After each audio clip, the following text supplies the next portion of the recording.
All right, let's jump right into this. We're going to talk about, probably the most famous cat in the history of science.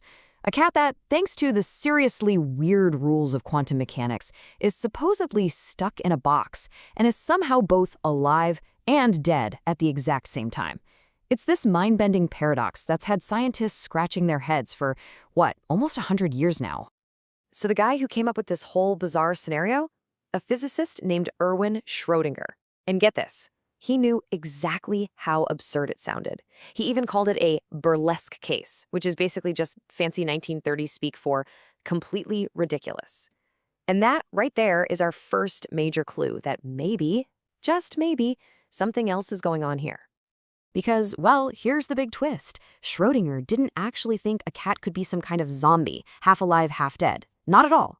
He was actually trying to make a point, a really big one. He was trying to show everyone that there was a deep, really troubling problem right at the heart of quantum theory. So what if this whole thing, this famous paradox, wasn't a paradox at all, but a protest? Okay, so to really get what he was so worked up about, we have to, build his little infernal device in our heads. And don't worry, it's just a thought experiment. No cats were or will be harmed. The setup, though, is, it's brilliantly simple, but also profoundly strange. So here's the setup. You take a cat and you put it in a sealed steel box. With the cat, you add a teeny tiny bit of radioactive material. I mean, so small that over the course of an hour, there's a perfect 50-50 shot that a single atom will decay. Or not. It's a purely random quantum coin flip. Okay, now we rig up a Geiger counter to listen for that decay. If it hears it, it triggers a hammer. That hammer smashes a little vial of poison and, it's curtains for the cat. But if the atom doesn't decay, nothing happens, and the cat's just fine, probably just bored. So you see what's happening, right? The cat's entire fate is now tied directly to a single quantum particle. And this is where things go completely off the rails, because quantum mechanics says that until we actually look, until we measure it, that atom isn't one thing or the other. It's in a state called superposition, meaning it has both decayed and not decayed at the same time. And since the cat's life is hooked up to the atom, the theory says the cat is also in a superposition. It's a blurry, quantum ghost of a cat that is simultaneously 100% alive and 100% dead. And this is the exact moment where Schrödinger throws up his hands and basically says, hold on a minute, that's just absurd. This was his whole point.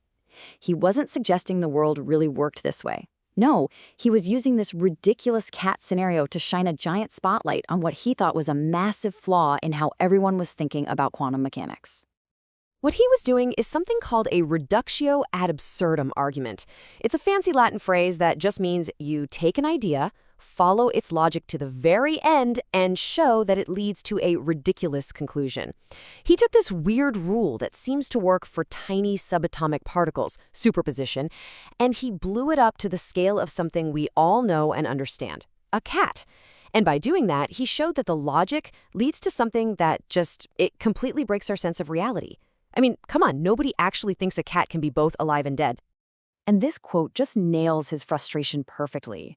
He's basically saying, look, we can't just blindly accept this blurred model where reality is all fuzzy and undecided until we peek at it. He was pushing back, demanding a better explanation.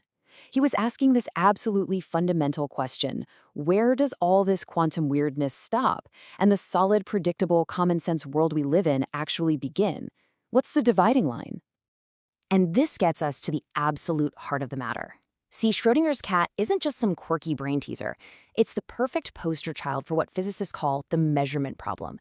And this isn't a small thing. It's a massive contradiction that's baked right into the fundamental rules of quantum mechanics. So the whole problem boils down to quantum mechanics having two rules that seem to completely contradict each other. Okay, so rule number one says a quantum system, like our atom and cat, should just evolve smoothly. It should stay in that weird superposition state indefinitely. But then you've got rule number two, and it says the second we measure the system, by opening the box, the whole superposition thing just shatters. It violently and randomly collapses into one single definite outcome. The cat is suddenly either alive or dead, but it's no longer both.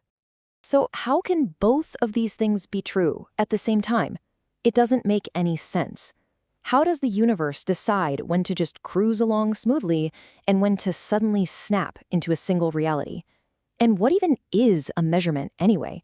What gives it this magical power to force the universe to pick a side?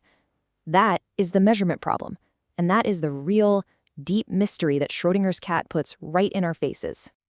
All right, so trying to solve this problem has sent physicists down some seriously strange rabbit holes. They've come up with what they call different interpretations of quantum mechanics. You can think of them as competing stories, really, each one trying to explain what's actually happening behind the curtain when we make a measurement. And for the most part, these ideas fall into two main camps. First, you've got the collapse theories. These guys say, yep, that superposition really is destroyed, and here's why measurement is the special process that does it. Then you have the no-collapse theories, and they take a much wilder route.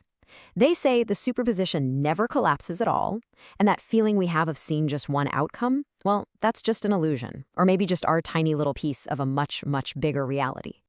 Let's just look at two of the most famous ones to see how different they are. First, there's the Copenhagen interpretation. This is kind of the classic old-school view. It says the act of observing, of looking, is what forces reality to pick a state. Simple as that. You open the box, bam, the wave function collapses, and the cat is now definitively alive or dead. But then you have the many worlds interpretation, and it says, nope, there's no collapse, ever. Instead, when you open the box, the entire universe splits in two. In one universe, you open the box and see a live cat.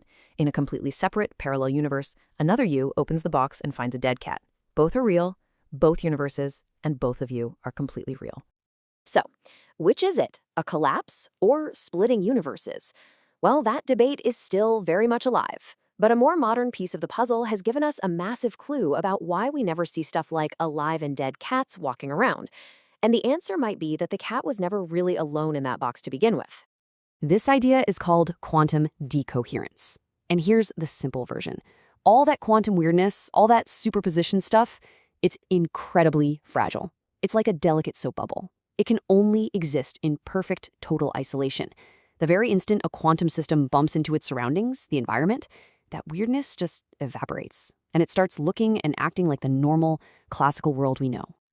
I mean, just think about that cat in the box. It's not floating in a perfect void, right? It's breathing air molecules, it's radiating body heat, it's being hit by stray photons. Every single one of those tiny interactions acts like a little spy, leaking information about the cat's state. Is it warm and breathing or cold and still? Out into the wider environment. In a very real way, the environment itself is constantly measuring the cat, long before we ever open the box. The superposition gets destroyed almost instantly. Now, this quote gets at a really subtle but super important point. Decoherence doesn't necessarily erase the other possibility. It just hides it. It's like taking the information about the dead cat state and smearing it out across trillions and trillions of particles in the environment. It gets so scrambled and diluted that for us, it's effectively gone. The other possibility is still technically out there, but it's lost in the noise of the universe, totally impossible for us to ever find again. So, where does all of this leave us? Well, decoherence is a huge step. It gives us a real physical reason why big things like cats and people don't walk around in a quantum haze. But it doesn't quite solve the whole puzzle. It still doesn't tell us why we ended up in the universe where the cat was alive instead of the one where it was dead. The big question about reality remains. So let's wrap this up. Schrödinger's cat was never really about a cat, was it? It was a brilliant objection, a thought experiment designed to force scientists to face the weirdest parts of their own theory. It perfectly captures the measurement problem, that clash between fuzzy quantum states and our solid reality. It's what leads us to these wild, incredible ideas like the many worlds interpretation, but also to practical physics like decoherence, which explains why our world looks normal. But more than anything, it's a powerful reminder that the thing we call reality, well, it might be a whole lot stranger than we could ever guess. And that just leaves us with one last, kind of dizzying thought to chew on. If an idea like many worlds is right, just think about it. Every quantum coin flip, every single one, splits the universe. So there's another universe where you decided not to watch this. Another where you had something different for breakfast. Billions of branches, creating billions of versions of you. Every single one of them thinks they're the real one. So let me ask you, which one is?